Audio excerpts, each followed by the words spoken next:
Hello everyone, welcome back to my channel. இன்னைக்கு நம்ம என்ன பண்ணலாம்னா மியூச்சுவல் ஃபண்ட்ஸ் இல்லைனா வந்து ஸ்டாக் மார்க்கெட்டுக்கு நீங்கள் இன்வெஸ்ட் பண்ண போறீங்க. ஃபஸ்ட்டு வந்து நம்ம வந்து என்ன பண்ணணும், ஃபஸ்ட்டு ஒரு 5000 ரூபாய் இருக்குன்னா நம்ம அதை எப்படி இன்வெஸ்ட் பண்ணுறதுக்கு ஸ்டார்ட் பண்ணலாம் அப்படிங்கிறத பற்றி இந்த வீடியோ பார்க்கலாம்.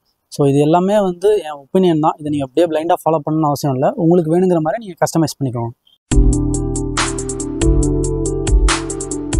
ஸோ ஃபஸ்ட்டு நீங்கள் இன்வெஸ்ட் பண்ண ஆரம்பிக்கிறீங்க பட்சத்தில் நமக்கு வந்து பெருசாக அறிமுகம் எதுவுமே இருக்காது. ஸோ அப்போ என்ன பண்ணலாம்னா டேரெக்டாக நிஃப்டி 50 இண்டெக்ஸ் ஃபண்ட்ஸ் அதிலே வந்து ஸ்டார்ட் பண்ணலாம். இதுக்கு எல்லாமே முன்னாடி வந்து நீங்கள் ஆர்டி எஃப்டி இதெல்லாம் வந்து நீங்கள் ஆல்ரெடி வந்து உங்களுக்கு பழக்கம் இருக்கும். ஒன்ஸ் அதெல்லாம் தெரிஞ்சுக்கிட்டிங்கன்னா அதுக்கப்புறமா தான் நீங்கள் ஸ்டாக் மார்க்கெட் சைடே வருவீங்க.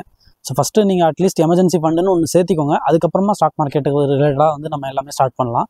ஸோ நீங்கள் ஸ்டாக் மார்க்கெட்டுக்கு ஸ்டார்ட் பண்ணுறீங்கிற பட்சத்தில் மியூச்சுவல் ஃபண்ட்ஸில் ஸ்டார்ட் பண்ணுறது தான் வந்து எப்போவுமே வந்து சரியானதாக இருக்கும். ஏன்னா நமக்கு ஃபஸ்ட்டு எதுவுமே தெரியாதுங்கிற பட்சத்தில் எடுத்தோடனே நம்ம போய்ட்டு ஒரு ஸ்டாக் வாங்கணுங்கிறது நம்மளால் வந்து கரெக்டாக பண்ண முடியாது.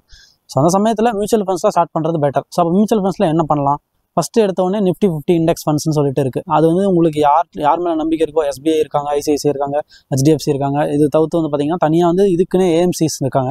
ஸோ அவங்க எல்லாரையும் நீங்கள் வந்து பார்க்கலாம். உங்களுக்கு யார் மேலே நம்பிக்கை இருக்கோ அந்த ஃபண்டில் அந்த ஏஎம்சியில் நீங்கள் என்ன பண்ணலாம்னா நிஃப்டி 50ங்கிறதுல வந்து நீங்கள் ஸ்டார்ட் பண்ண ஆரம்பிக்கலாம் இன்வெஸ்ட்மெண்ட்டை. ஸோ நீங்கள் என்ன பண்ணுங்கள், ஒரு 500 ரூபாயோ 1000 ரூபாயோ உங்களுக்கு, ஏன்னா ஃபஸ்ட்டு உங்களுக்கு வந்து முதல்ல எப்படி ஸ்டாக் மார்க்கெட் ஒர்க் ஆகுதுங்கிற ஒரு நம்பிக்கை உங்களுக்கு வரணும். அது வந்துச்சுன்னா தான் நீங்கள் வந்து முதலீடு பண்ணுறதே வந்து அது ஸ்டார்ட் பண்ணுவீங்க. எடுத்த உடனே வந்து ஒரு 5000 ரூபாயை போட்டு நீங்கள் அதுக்கப்புறம் அது ஒரு மாதத்தில் திடீர்னு ஏறும், ஒரு மாதத்தில் திடீர்னு இறங்கும். ஏன்னா வந்து மார்க்கெட்டுங்கிறதே வாலட்டிலிட்டி உங்களுக்கு அதிகமாக இருக்க போகுது. ஸோ அதனால் நீங்கள் ஒரு 500 ரூபாயோ 1000 ரூபாயோ வந்து மாதம் வந்து ஒரு 5 மாதத்துக்கோ 10 மாதத்துக்கோ நீங்கள் வந்து ஃபஸ்ட்டு போடுங்க நிஃப்டி 50 இண்டெக்ஸ் ஃபண்ட்ஸில்.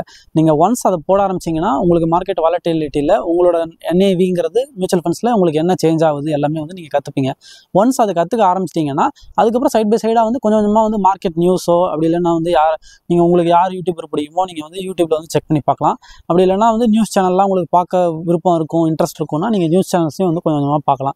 ஓரளவுக்கு வந்து இப்போ ஸ்டாக் மார்க்கெட்லாம் என்ன நடக்குதுங்கிற ஒரு ஐடியா வந்து உங்களுக்கு கொஞ்சம் கொஞ்சமாக கிடைக்க ஆரம்பிக்கும். ஸோ அது அப்படியே கிடைக்க ஆரம்பிச்சதுக்கப்புறம் இப்போ நீங்கள் வந்து என்ன வந்து பர்சனலாக நீங்கள் யூஸ் பண்ணுறீங்க அப்படிங்கிறத பார்க்கணும். ஸோ நீங்கள் பர்சனலாக யூஸ் பண்ணுறது வந்து ஸ்டாக் மார்க்கெட்டில் லிஸ்ட்டாக இருக்கான்னு செக் பண்ணணும். இப்போ எக்ஸாம்பிளுக்கு நான் ஆல்ரெடி சொன்ன மாதிரி தான், எங்கள் வீட்டில் வந்து ஆசீர்வாத் மாவு வச்சு தான் வந்து சப்பாத்தி பண்ணுவாங்க. ஸோ அந்த ஆசீர்வாதுங்கிறது மாவுங்கிறது வந்து பார்த்தீங்கன்னா ஐடிசிங்கிற ஒரு பிராண்டோட ஒரு ப்ராடக்ட் தான், ஒன் ஆஃப் த ப்ராடக்ட் தான் இந்த ஆசீர்வாதுங்கிறது. இதை தவிர்த்து வந்து பார்த்தீங்கன்னா சன்ஃபீஸ்ட் இருக்குது, பிங்கோ இருக்குது. இது மாதிரி நிறைய வந்து ப்ராடக்ட்ஸ் வந்து ஐடிசியில் இருக்குது. அவங்க சிகரெட்ஸும் பண்ணுறாங்க. பட் சிகரெட்ஸ்லேருந்து வர லாபத்தை வச்சு தான் இந்த மாதிரி இருக்கிற கம்பெனிஸில் எல்லாத்தையும் வந்து கொஞ்சம் கொஞ்சமாக பைசாவை போட்டு கொஞ்சம் கொஞ்சமாக அதை வந்து இப்போ நல்லா க்ரோ பண்ணிட்டு இருக்காங்க. Fast moving consumer goods FMCG அதில் வந்து ஒரு பெரிய பிளேயராக வந்து இப்போ வந்து ஐடிசி வந்துருக்கு. ஸோ இது மாதிரி உங்களுக்கு எது பரிச்சயமாக இருக்குங்கிறத ஃபஸ்ட்டு பாருங்கள், அதை ஃபஸ்ட்டு கோ த்ரூ பண்ணுங்கள். அதை ஃபஸ்ட்டு கொஞ்சம் கொஞ்சமாக வந்து அதை மட்டும் இன்ட்ரெஸ்ட்டாக அதோட ரிலேட்டடாக நியூஸ்லாம் வந்து கொஞ்சம் கொஞ்சமாக பார்த்தீங்கன்னா உங்களுக்கு ஒரு ஐடியா வரும். எல்லாரும் மியூச்சுவல் ஃபண்ட்ஸில் இருந்தாலே போதும், ஸ்டாக்ஸில் வந்து கண்டிப்பாக வந்தே ஆகணுங்கிற கட்டாயம் வந்து யாருக்குமே கிடையாது. உங்களுக்கு பிடிச்சிருக்கு, இந்த கம்பெனி மேலே உங்களுக்கு நம்பிக்கை இருக்குது, இதை பற்றி நான் வந்து கற்றுக்கணும்னு நினைக்கிறீங்கன்னா கொஞ்சம் கொஞ்சமாக வந்து அது ரிலேட்டடாக நியூஸ்லாம் வந்து கேதர் பண்ண ஆரம்பிக்கணும். அது ரிலேட்டடாக நியூஸ்லாம் நீங்கள் கொஞ்சம் கொஞ்சமாக கேதர் பண்ண ஆரம்பிச்சிங்கனாலே வந்து உங்களுக்கு என்ன நடக்குதுன்னு தெரியும். அதுக்கப்புறம் வந்து கொஞ்சம் கொஞ்சமாக வந்து இந்த ஃபண்டமெண்டல் அனாலிசிஸ், டெக்னிக்கல் அனாலிசிஸ்ன்னு சொல்லுவாங்க.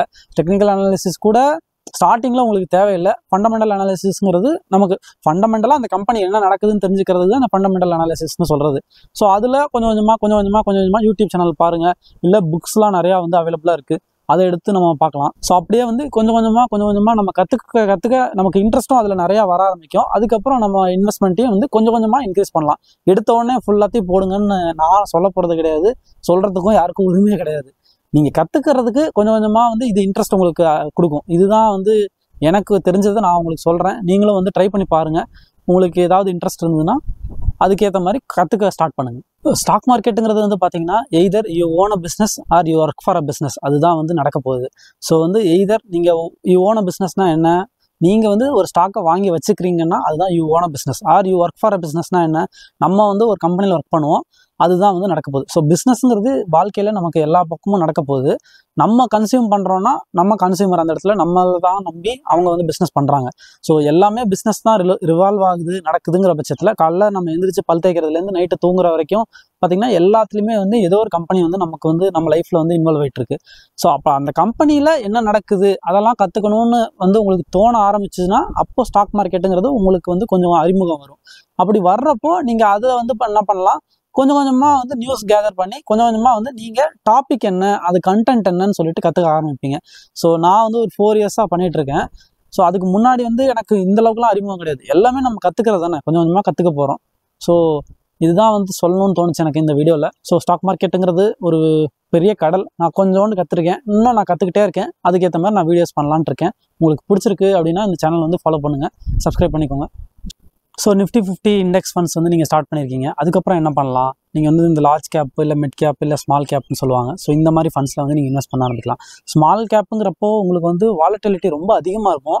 நீங்கள் வந்து ஒரு 20 இயர்ஸ் அந்த மாதிரி டைம் ஃப்ரேம் வச்சுக்கிறீங்க அப்படிங்கிற பட்சத்தில் நீங்கள் ஸ்டாக் மார்க்கெட்டில் தாராளமாக வந்து ஸ்டார்ட் பண்ணலாம். அப்படியே குமுலேட்டிவாக நீங்கள் வந்து அக்குமுலேட் பண்ணிகிட்டே வரலாம். ஸோ நான் ரீசெண்டாக ஒரு புக்கு படித்தேன். அதில் வந்து பார்த்திங்கன்னா டாலர் காஸ்ட் ஆவரேஜிங்னு சொல்லுவாங்க. இப்போ யூஎஸ்லலாம் வந்து $1 வந்து என்ன பண்ணுவாங்க, எக்ஸாம்பிளுக்காக சொல்கிறேன், $1 வந்து மாதம் இன்வெஸ்ட் பண்ணிகிட்டே வருவாங்க. அப்படி இன்வெஸ்ட் பண்ணிகிட்டே வந்தாங்கன்னா ஒரு 20 இயர் ஹரைசான் அந்த பீரியடில் வந்து பார்த்தீங்கன்னா உங்களுக்கு வந்து எவ்வளோ வந்து நீங்கள் இன்வெஸ்ட் பண்ணியிருப்பீங்க, நீங்கள் வந்து லாபம் சம்பாதிச்சிருப்பீங்களா மாட்டிங்களா அப்படிங்கிற மாதிரி சொல்லியிருப்பாங்க. ஸோ மொத்தமாக வந்து ஒரு $3000 போடுறதுக்கும் ஒரு டாலருங்கிற மாதிரி ஒரு 20 இயர்ஸ் பீரியடுக்கு வந்து நீங்கள் போடுறதுக்கும் பார்த்தீங்கன்னா மார்க்கெட் வாலட்டிலிட்டியில் பார்த்தா நீங்கள் இந்த டாலர் காஸ்ட் இன்வெஸ்டிங்கில் தான் வந்து நீங்கள் அதிகமாக வந்து உங்களுக்கு வந்து ரிட்டர்ன்ஸ் கிடச்சிருக்குங்கிற மாதிரி சொல்கிறாங்க. ஸோ இது கொஞ்சம் இன்ட்ரெஸ்டிங்காக இருந்துச்சு எனக்கு. ஸோ இது மாதிரி நிறையா விஷயங்கள் நமக்கு பார்க்குறதுக்கு இன்ட்ரெஸ்டிங்காக இருக்கும், கேட்குறதுக்கும் இன்ட்ரெஸ்டிங்காக இருக்கும், ஸோ கற்றுக்கிறதுக்கும் இன்ட்ரெஸ்டிங்காக இருக்குது. நீங்கள் வந்து கேள்விப்பட்டிருப்பீங்க, இந்த மாதிரி இன்ஃபோசிஸில் வந்து $1,00,000 அந்த டயத்தில் முதலீடு 10,000 முதலீடு பண்ணியிருந்தாங்கன்னா இப்போ வந்து அது கோடிக்கணக்கில் மாறி இருக்கும் அப்படின்னு சொல்லுவாங்க. ஸோ இது மாதிரி ஒரு சில கம்பெனிஸில் வந்து நம்ம ஏர்லியாக இன்வெஸ்ட் பண்ணியிருந்தோம்னா இப்போ வந்து லட்சக்கணக்கில் சம்பாதிச்சிருக்கலாம், கோடிக்கணக்கில் சம்பாதிச்சிருக்கலாம் சொல்லியிருப்பாங்க. ஸோ இதெல்லாம் வந்து பார்த்திங்கன்னா கேட்குறதுக்கு வந்து நமக்கு ரொம்ப ரொம்ப ஆச்சரியமாக இருக்கும். பட் ஆனால் அந்த சமயத்தில் இப்போ இன்றைக்கி உங்களுக்கு $10,000 மதிப்புங்கிறது ஒரு 10 வருஷம் 20 வருஷத்துக்கு முன்னாடி அதே மதிப்பு கிடையாது. ஸோ இன்ஃப்ளேஷனால் என்ன ஆகிடும்னா வேல்யூ வந்து உங்களுக்கு வந்து குறைஞ்சிரும். நம்மளால் இப்போது $10,000 நம்ம கட்டினோன்னா இது இப்போ எக்ஸாம்பிளுக்கு வந்து பார்த்திங்கன்னா இப்போ இன்ஃபோசிஸில் வந்து 2002 ஒரு $10,000 நீங்கள் வந்து முதலீடு பண்ணியிருக்கீங்கன்னு வச்சுக்கோங்களேன். இப்போ வந்து அது வந்து லட்சக்கணக்கில் இல்லை கோடிக்கணக்கில் வளர்ந்துருக்கும். பட் அதே $10,000 நீங்கள் இன்றைக்கி முதலீடு பண்ணிங்கன்னா இங்கேருந்து ஒரு 20 வருஷத்தில் அந்தளவுக்கு வளர்ந்துருக்குமா, அதை வந்து நம்மளால் கேரண்டியாக சொல்ல முடியாது. அப்போது $10,000 எல்லாராலையும் முதலீடு பண்ண முடியாது. ஸோ அப்போ நம்ம ஸ்டார்ட் பண்ணுறது என்ன பண்ணலாம், சின்னதாக $500 $1000 மாதம் வந்து ஸ்டார்ட் பண்ணலாம். ஸோ அதுதான் வந்து நம்மளால் முடியுங்கிற பட்சத்தில் ஒரு சிலருக்கு நிறையா வாய்ப்புகள் இருக்குது, அவங்களுக்கு சேர்த்து வச்சுட்டாங்க, ஆல்ரெடி அவங்களோட அடிப்படை தேவையெல்லாம் வந்து பூர்த்தி பண்ணிட்டாங்கிற பட்சத்தில் அவங்க தாராளமாக $10,000 முதலீடு பண்ணலாம். ஸோ நம்ம வந்து slow and steady wins the ரேஸ்ன்னு சொல்கிற மாதிரி கொஞ்சம் கொஞ்சமாக வந்து ஸ்டார்ட் பண்ணுவோம்.